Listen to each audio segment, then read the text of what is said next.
بسم اللہ الرحمن الرحیم۔ السلام علیکم، ویلکم ٹو ہم کہانی۔ پلیز ناول کو لائک کر دیجیے، اگر آپ نے ابھی تک چینل کو سبسکرائب نہیں کیا تو سبسکرائب کر دیجیے اور کمنٹس باکس میں کمنٹس بھی کر دیا کیجیے۔ چلتے ہیں ناول کی طرف۔ تو راحمہ بیگم نے انہیں مثبت جواب دیا تھا۔ آنا نے ان کے لیے کوئی راستہ چھوڑا ہی نہیں تھا۔ انہوں نے بہت کوشش کی ان لوگوں سے رابطہ کرنے کی، مگر نہیں ہو سکا۔ آخر مجبور ہو کر انہوں نے اپنی بیٹی کے آگے ہتھیار ڈال دیے۔ شاید یہی قسمت میں تھا۔ بہت اچھا فیصلہ کیا تم نے، اسی جمعے کو سادگی سے نکاح کروا کر لے کر جاؤں گی، جس میں صرف کچھ ہی لوگ ہوں گے۔ تمہیں کوئی اہتمام کرنے کی ضرورت نہیں، ہم سب کر لیں گے۔ تم شام کو میرے ساتھ چلنا ذرا نکاح کا جوڑا لینے، تم اس کی پسند بہتر جانتی ہو۔ ابھی میں چلتی ہوں، سب کو خوشخبری بھی سنانی ہے۔ پیچھے وہ خاموشی سے بیٹھ گئیں اور کوئی چارہ ہی نہیں بچا تھا۔ تمہیں میں نے کہا تھا رات کو کہ روحان کو خواب خرگوش سے جگاؤ، اور تم وہاں پہ جا کے خواب خرگوش کے مزے لینے لگ گئی۔ کوئی ذمہ داری کا احساس ہے کہ نہیں تمہیں لڑکی؟ میں یہاں انتظار کرتی رہی، بی جان اسے ڈانٹ رہی تھی۔ بی جان کی بات پر وہ رونے والی ہو گئی۔ بی جان میں ان کو بلانے گئی تھی، لیکن انہوں نے مجھے ڈانٹا اور دھمکی بھی دی۔ انہوں نے مجھے بیڈ ٹچ بھی کیا، میری کمر کو چھوا، میرے گال۔ ابھی وہ کچھ اور بھی کہتی، دادی نے فوراً اسے ٹوکا۔ ارے باولی ہے کیا؟ کیا بکے جا رہی ہے؟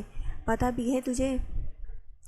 اسی لیے میں فائزہ کو کہتی تھی اتنا لاڈ پیار نہ دکھائے، گھرداری سکھائے تمہیں، لیکن نہیں، سب نے بچی بنا کر رکھا ہے تمہیں، اور تم میرے پوتے کو سب کے سامنے شرمندہ کروانے پر تلی ہو۔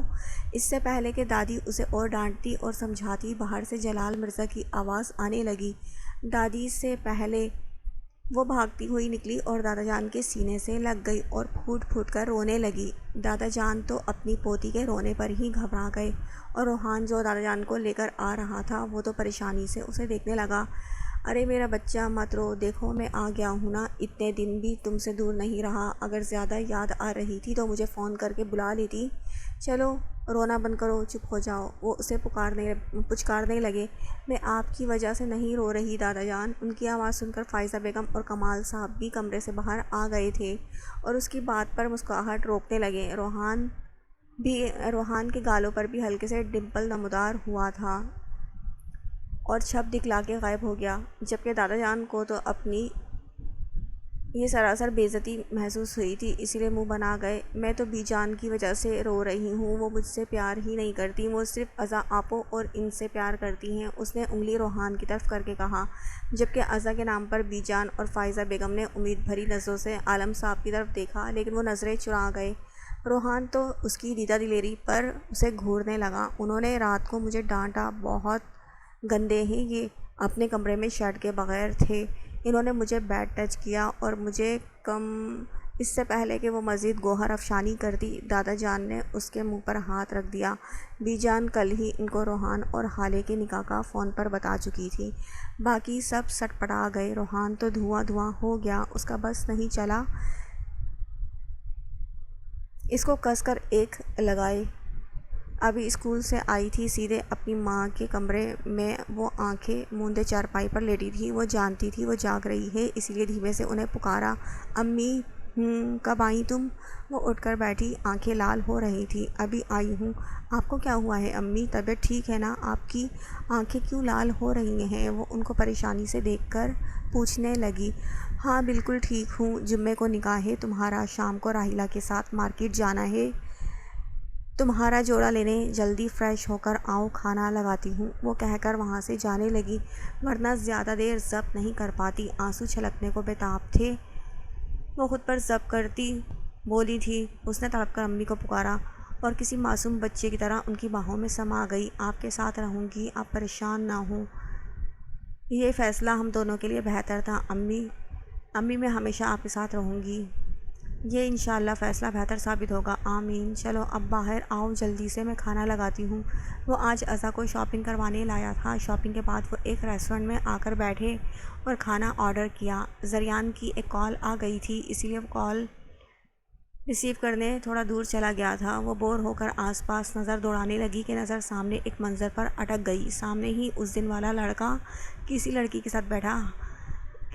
ساتھ بیٹھا ہنس رہا تھا اور لڑکی ہنستے ہوئے اس کے بازو پر چپت لگا رہی تھی۔ زریان کی اس کی طرف پیٹھ تھی، اسی لیے وہ انہیں دیکھ نہیں سکا۔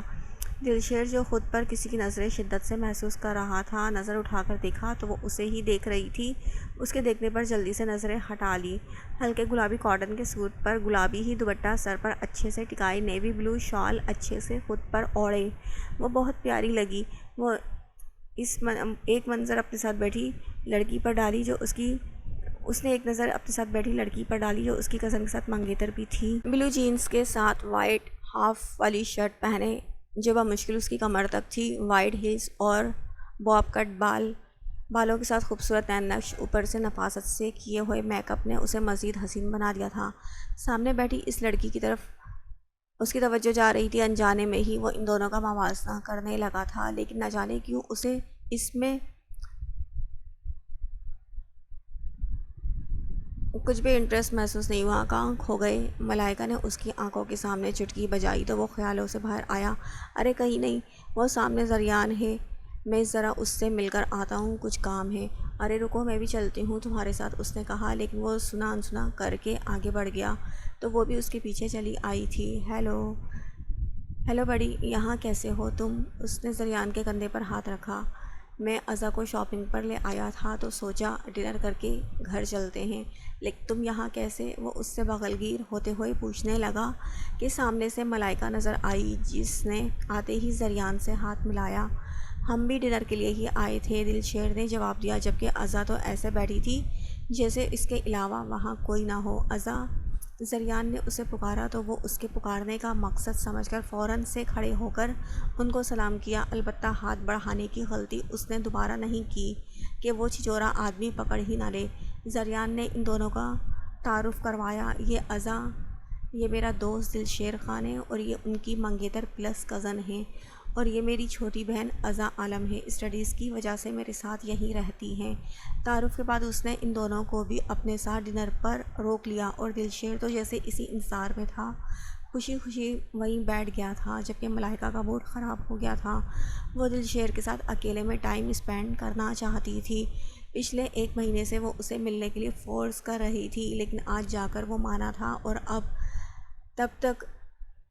اب وہ ان کے ساتھ بیٹھ گیا تھا۔ تب تک ہم کھانا آرڈر کرتے ہیں۔ دلشیر نے نوٹ کیا عزا اس کی موجودگی میں کمفرٹیبل محسوس نہیں کر رہی، بار بار پہلو بدل رہی تھی، اسی لیے جلدی ہی وہ الوداعی کلمات ادا کر کے وہاں سے نکل آئے تھے۔ اس نے کمرے کی ہر چیز تہس نہس کر دی، کوئی ایک چیز بھی اپنی صحیح حالت میں نہیں تھی۔ کیسے وہ دونوں بھائی ایک بار پھر اسے مات دے گئے تھے۔ اس کو جب سے حالے اور روحان کے نکاح کا پتہ چلا تھا غصے سے پاگل ہو رہا تھا۔ اس کا بس نہیں چل رہا تھا مرزا خاندان کے ہر فرد کو تڑپا تڑپا کر مارے۔ پہلے زریان نے اس کے بنے بنائے پلان پر پانی پھیر دیا تھا اور اب روحان نے اس کی سالوں کی محنت پر پانی پھیر دیا تھا۔ وہ کتنی نفرت کرتا تھا مرزا خاندان کے لوگوں سے، وہ ہر ایک شخص کو تڑپتے ہوئے دیکھنا چاہتا تھا۔ سوچ لیا تھا اس نے کہ اب وہ سامنے سے کھیلے گا، بہت شرافت کا ڈرامہ کر لیا تھا، اب اسے اپنے انتقام کے لیے کسی بھی حد تک جانا تھا۔ جلدی سے فائزہ بیگم آگے آئیں اور حالے کو زبردستی پکڑ کر اپنے کمرے میں لے گئیں۔ روحان نے شکوہ کناں نگاہوں سے باپ کی سمت دیکھا۔ یہی بچی ملی تھی آپ کو میرے لیے، بہت غلط کیا آپ نے بابا میرے ساتھ، خوش تو ہوں گے آپ مجھے ذلیل ہوتا دیکھ کر، اس نے غصے میں عالم صاحب سے کہا۔ بچی ہے تو کس نے کہا تھا ابھی سے تنگ کرو، صبر نہیں ہو رہا تھا تمہیں؟ انہوں نے جلدی پر تیل کا کام کیا، ان کی بات پر تو وہ اندر تک جل گیا۔ اس کا بس نہیں چلا اس بچی کو جا کر دو لگائے، سب کے سامنے ذلیل کر دیا تھا۔ غصے میں وہ حویلی سے ہی باہر نکل گیا۔ آج اس کا نکاح تھا، محلے کی ہی ایک لڑکی صبح اسے مہندی لگا کر گئی تھی، وہ اپنے ہاتھوں میں لگی مہندی کو غور سے دیکھ رہی تھی جس کا رنگ بہت گہرا تھا۔ باہر سے وہ بہت پرسکون تھی، لیکن اس کے دل میں ایک شور تھا، بے چینی تھی۔ وہ تو پہلے ہی اس کی گندی نسوں سے تنگ تھی، لیکن اب تو نکاح کر کے اس کی دسترس میں چلی جانے والی تھی۔ وہ بہت خوفزدہ تھی، لیکن اپنی ماں کے لیے اسے یہ سب کرنا تھا۔ وہ خیالوں میں اس قدر گم تھی کہ اسے خبر ہی نہیں ہوئی کب رحیمہ بیگم اس کے ساتھ آ کر بیٹھی۔ کیا سوچ رہی ہے میری گڑیا؟ انہوں نے پیار سے پوچھا۔ اس نے چونک کر ان کی طرف دیکھا جو پہلے کی طرح اداس نہیں لگ رہی تھی۔ امی آپ مجھ سے ناراض تو نہیں؟ اس نے اپنی ماں کے ہاتھ کو تھام کر پوچھا۔ انہوں نے اس کے چہرے کو ہاتھوں کے پیالے میں بھرا۔ کیا میں کبھی بھی اپنی آنا سے ناراض ہو سکتی ہوں؟ سوال کے بدلے انہوں نے سوال کیا۔ نہیں امی، کبھی نہیں۔ وہ روتے ہوئے ان کی گود میں سرک گئی۔ وہ اس کے بالوں میں ہاتھ پھیرنے لگی۔ میری آنا میرا غرور ہے، میں کبھی اپنی آنا سے ناراض ہو ہی نہیں سکتی۔ تمہیں پتہ ہے آنا، جب تم پہلی بار میرے ہاتھوں میں آئی تھی نا، تو تمہیں چھو کر ایسا لگا جیسے مجھے پوری دنیا مل گئی ہو۔ تم میرے وجود کا حصہ ہو۔ میں بہت زیادہ خوش تھی، بہت زیادہ، اور آج بھی میں بہت خوش ہوں کیونکہ میری چھوٹی سی آنا دلہن بننے والی ہے۔ انہوں نے اس کے بالوں پر بوسہ دیا۔ کل تم کسی کے نکاح میں چلی جاؤ گی، کوئی اور تمہارا سرپرست بن جائے گا۔ اپنے اس نئے رشتے کو پوری ایمانداری سے نبھانا۔ نکاح بھلے جیسے بھی حالات میں ہو رہا ہو، بیوی پر سب سے زیادہ حق شوہر کا ہوتا ہے۔ اس سے بدتمیزی مت کرنا، کچھ برا لگے تو درگزر کرنا، اس کی ہر بات ماننا، اس کے حقوق پورے کرنا، کبھی اس سے ناراض مت ہونا، نہ کبھی اسے ناراض کرنا، کیونکہ میاں بیوی کی ناراضگی سے اللہ تعالیٰ ناراض ہوتا ہے۔ وہ اسے سمجھا رہی تھی اور وہ بہت سکون سے ان کی باتیں سن رہی تھی۔ اس کے لیے یہی کافی تھا کہ اس کی ماں خوش ہے۔ وہ دلہن بنی آئینے میں خود کو دیکھ رہی تھی۔ وہ دلہن بنی کوئی اپسرا ہی لگ رہی تھی۔ آف وائٹ کلر کی میکسی جس کے گلے اور بازو پر باریک نگوں کا بھرا ہوا کام خوبصورتی سے کیا گیا تھا۔ نفیس گولڈ کی جیولری سیٹ پہنے، ہلکے سے نفاست سے کیا ہوا میک اپ، وہ بہت حسین لگ رہی تھی۔ اس کے جسم پر سجی ہر چیز لاکھوں میں تھی۔ کیا عرفان اتنا امیر ہوگا؟ اسے امید نہیں تھی وہ اس پر اتنا خرچ کرے گا، لیکن اسے خوشی بھی ہوئی۔ اس کی امید بڑھ گئی تھی کہ وہ اس کی ماں کا علاج کروائے گا۔ میم، آپ کے ہونے والے ہسبینڈ آپ کو لینے آئے ہیں، باہر گاڑی میں آپ کا ویٹ کر رہے ہیں، پارلر والی نے آ کر اسے انفارم کیا۔ کچھ گھنٹے پہلے ہی رحیمہ بیگم اسے پارلر چھوڑ کے گئی تھیں۔ وہ آنا تو نہیں چاہتی تھی لیکن ان کی خوشی کے لیے مان گئی۔ انہوں نے کہا تھا وہ تھوڑی دیر میں اسے لینے آ جائیں گی، لیکن انہوں نے عرفان کو کیوں بھیجا تھا؟ خیر وہ بس سوچ سکی، اس کے ساتھ جانے کے علاوہ کوئی چارہ بھی نہیں تھا۔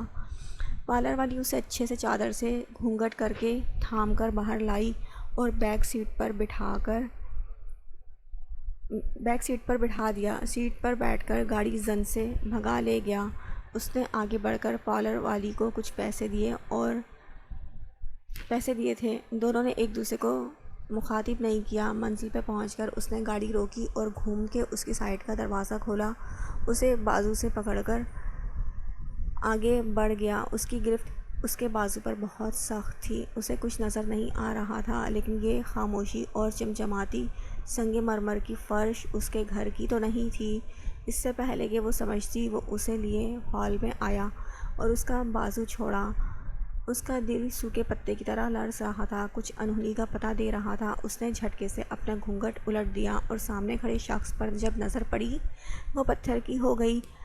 ماما، میں سچ بول رہی ہوں، انہوں نے مجھے بیڈ ٹچ کیا، لیکن کوئی میری بات پر یقین کیوں نہیں کر رہا؟ وہ رونے والی ہو گئی تھی اور فائزہ بیگم کو اپنی بات کا یقین دلانے کی کوشش کر رہی تھی، لیکن چندہ ایسی باتیں سب کے سامنے نہیں کرتے۔ وہ اسے سمجھانے کی کوشش کر رہی تھی، لیکن ماما آپ نے کہا تھا کوئی بھی آپ کو بیڈ ٹچ کرے تو بتانا سب کو۔ فائزہ بیگم کو وہ وقت یاد آیا جب ازا 11 سال کی تھی اور حالے 9 سال کی۔ اس وقت زریان اور روحان پڑھائی کی وجہ سے شہر والے بنگلے میں رہتے تھے۔ تب ان کے گاؤں کی ایک 10 سالہ بچی کے ساتھ اس کے سوتیلے چاچا نے زیادتی کی کوشش کی تھی، لیکن وقت رہتے اسے لوگوں نے رنگے ہاتھوں پکڑ لیا تھا اور اسے سخت سزا بھی دی گئی تھی۔ اسی لیے وہ نہیں چاہتی تھی یہ حادثہ کسی کے بھی ساتھ پیش آئے۔ تب حالات کے پیش نظر انہوں نے ازا اور حالے کو اپنے پاس بٹھایا تھا۔ ابھی اگر کوئی بھی مرد آپ کو غلط طریقے سے چھونے کی کوشش کرے تو آپ نے ڈرنے کے بجائے چپ نہیں رہنا۔ آپ سب سے پہلے گھر میں کوئی بھی ہو یا آپ کے دادی کوئی بھی ہوں تو آپ نے انہیں بتانا ہے۔ شوہر کا چھونا بیڈ ٹچ نہیں ہوتا۔ اگر وہ اسے پہلے سمجھا دیتی تو آج ان کے بیٹے کو سب کے سامنے شرمندہ نہ ہونا پڑتا، لیکن بیٹا وہ تو میں نے گندے لوگوں کے لیے کہا تھا نا، لیکن روحان تو اچھا ہے، وہ آپ کا شوہر ہے، آپ کو چھو سکتا ہے، اس کی بات ماننا آپ پر فرض ہے، ورنہ اللہ ناراض ہو جائے گا۔ وہ جتنا آسان لفظوں میں اسے سمجھا سکتی تھی سمجھا رہی تھی، کیونکہ بچپن سے ہی سب نے اسے کسی چھوٹے بچے کی طرح لاڈ پیار سے پالا تھا۔ کبھی اس نے ایسا کوئی ماحول دیکھا ہی نہیں تھا کہ اسے ان سب چیزوں کی سمجھ ہو۔ لیکن بابا بھی تو آپ کے شوہر ہیں، وہ تو آپ کو بیڈ ٹچ نہیں کرتے، نہ ڈانٹتے ہیں۔ اس کی بات سن کر فائزہ بیگم کا دل کیا وہ اپنا سر دیوار میں مار دیں، پتہ نہیں کب بڑی ہوگی ان کی یہ لاڈلی۔ انہیں تو اپنے بیٹے کی فکر لگ گئی تھی۔ بس حالے اب زیادہ بحث مت کرو، آج کے بعد آپ روحان اور اپنی ایسی باتیں کسی کو نہیں بتاؤ گی۔ وہ آپ کا شوہر ہے، اس کا حق ہے، وہ آپ سے جیسے چاہے پیار کر سکتا ہے، آپ بھی ان سے پیار کرنا، ان کا خیال رکھنا، وہ بھی آپ کا خیال رکھیں گی۔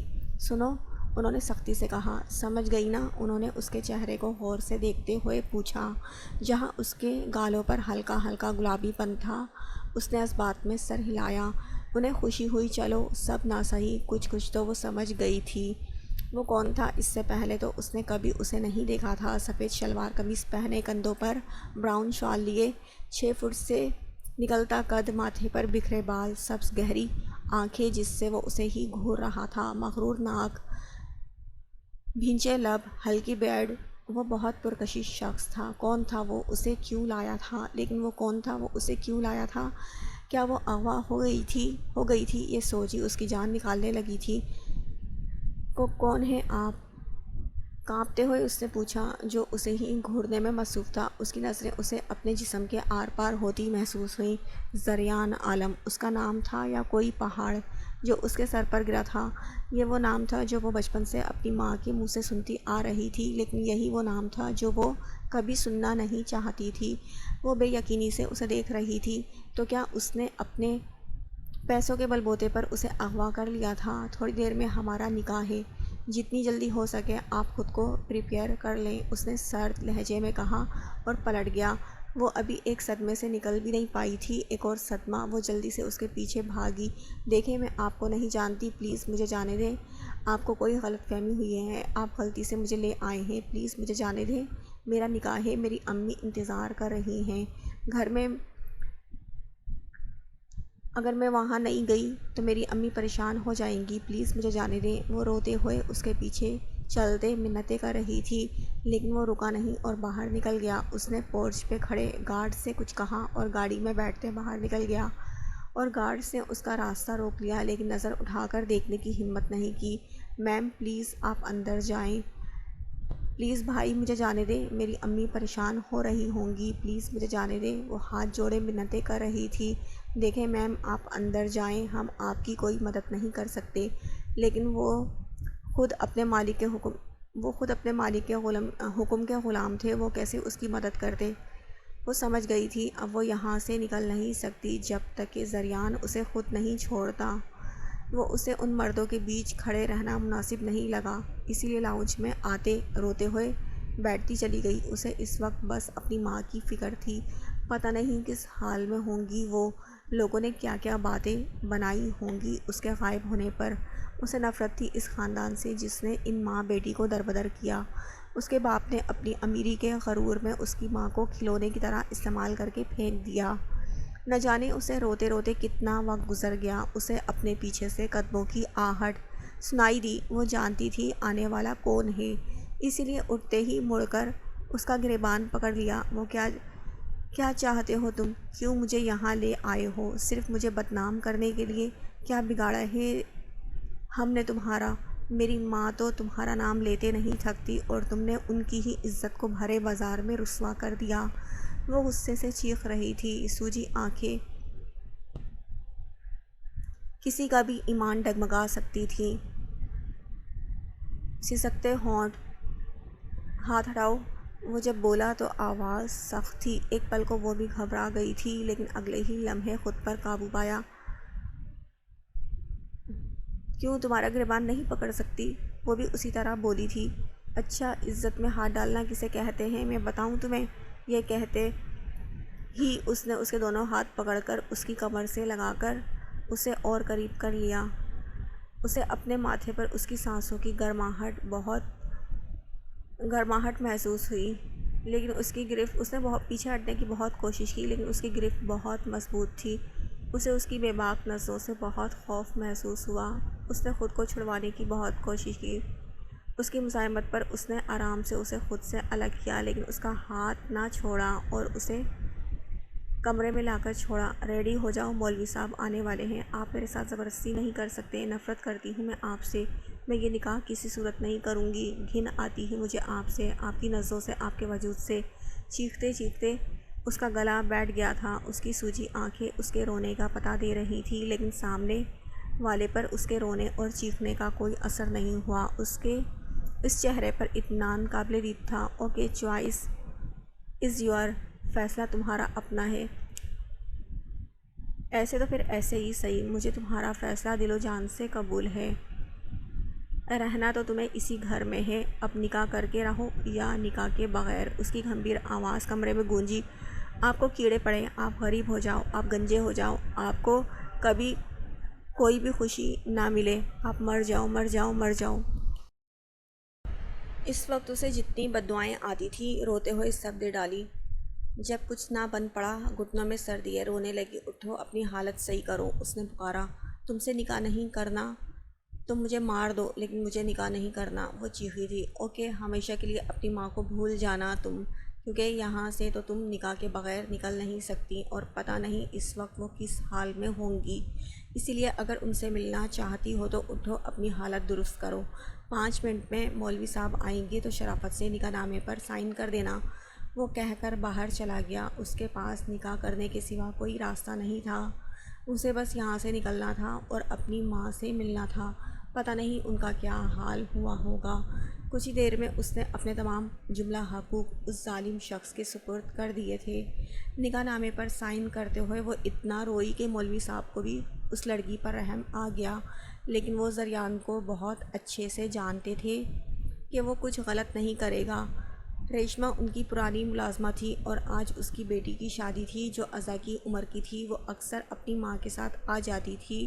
عزا سے اس کی بہت اچھی دوستی ہو گئی تھی۔ ریشمہ نے بہت چاہت سے زریان اور عزا کو شادی کی دعوت دی تھی، لیکن ضروری کام کی وجہ سے زریان نے معذرت کر لی، لیکن عزا کو بھیج دیا اور ایک بڑی رقم بھی تحفے کے طور پر بھجوا دی کہ شادی میں کوئی کمی نہ رہے۔ وہ گرے لانگ فراک کے ساتھ ہم رنگ دوپٹہ پہنے، پیروں میں بلیک کھوسا پہنے جو اس کی دودیا پاؤں پر خوب سج رہا تھا۔ بلیک ہی حجاب پہنے وہ بہت حسین لگ رہی تھی۔ ان لوگوں نے اسے خوب عزت دی، پیار دیا، لیکن اسے آج حالے بہت یاد آ رہی تھی جو بچپن سے لے کر جوانی تک ہمیشہ اس کے ساتھ رہی تھی۔ وہ گاؤں کی ہر دعوت پر سیم ڈریسنگ کر کے جاتی تھی اور خوب انجوائے کرتی تھی، لیکن آج وہ اکیلی تھی۔ وہ کب سے بیٹھی خود پر کسی کی نظریں محسوس کر رہی تھی، لیکن جب آس پاس دیکھتی ہر کوئی اپنے کام میں مگن نظر آتا۔ اللہ اللہ کر کے شادی ختم ہوئی تو وہ بھی زریان کو اپنے آنے کا انفارم کرتی۔ ریشمہ سے مل کر گھر کے لیے نکل آئی۔ باہر گارڈز اور ڈرائیور اسی کے انتظار میں کھڑے تھے۔ وہ بھی خاموشی سے آ کر گاڑی میں بیٹھ گئی۔ ابھی رات کے 8 بج رہے تھے۔ شادی کا فنکشن دن کا تھا۔ مبارک ہو بہت بہت، آج میرا یار بنا گھوڑی کے دولہا بن گیا، دل شیر نے اسے گلے ملتے ہوئے کہا۔ فکر نہ کر، مجھ سے زیادہ انوکھی شادی تیری نہ ہوئی تو میرا نام بدل دینا، اس نے بھی جوابی کارروائی کی۔ اب وہ اپنے بھائی سے ملنے لگا۔ بہت مبارک ہو بھائی، میں بہت خوش ہوں آپ کے لیے، جسے آپ نے چاہا اسے پا لیا، اللہ آپ کے رشتے میں ایک دوسرے کے لیے محبت اور عزت ڈال دے۔ روحان نے دل سے اپنے بھائی کو دعا دی، اللہ تمہارے دل میں بھی اپنے محرم کے لیے محبت ڈال دے۔ اس نے بھی اپنے بھائی کو دعا دی۔ اس کے گھر والوں نے اس سے یہ بات چھپائی تھی کیونکہ سب جانتے تھے حالے اور عزا سے وہ بہت پیار کرتا ہے، تو وہ حالے کی کم عمری کے اس نکاح کو بالکل پسند نہیں کرے گا اور اپنے باپ سے اور بدگمان ہو جائے گا۔